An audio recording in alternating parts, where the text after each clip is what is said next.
अलैकुम। मोमिनो, तुमको दुआ का इसलिए कहता हूँ कि जो तकदीर में लिखा है वो हो के रहेगा।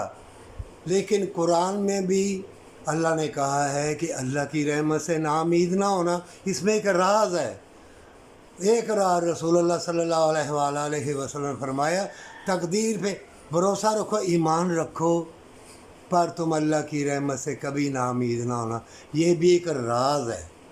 ये राज असल में लोहे महफूज पे लिखा हुआ है।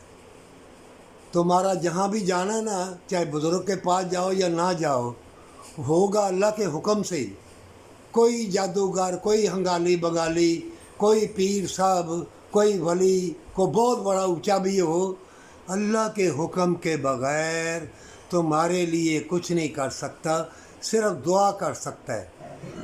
ये इंसानियत के दुश्मन जो मुल्कों दौलत लिए फिरते हैं, बड़े बड़े बिल्डिंगें, प्लाजे, कोठियाँ बनाते हैं बदकारी अय्याशी के लिए, ये ज़िल्लत की मौत तो मरते हैं, मरेंगे, लेकिन मोमिनो इज़्ज़त के लुक़मे के लिए जन्नत है।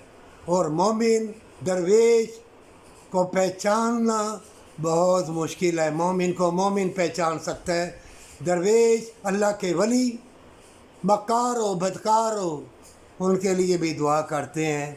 वो जानते हैं कि ये बदकार अय्यार मक्कार मोमिनों को सताते हैं, गरीबों यतीमों को तड़पाते हैं। वो दुआ क्यों करते हैं? वो जानते हैं कि मोमिनों का बदला अल्लाह लेता है। पर सच्ची तौबा के साथ, अल्लाह की रहमत के साथ जुड़े रहो।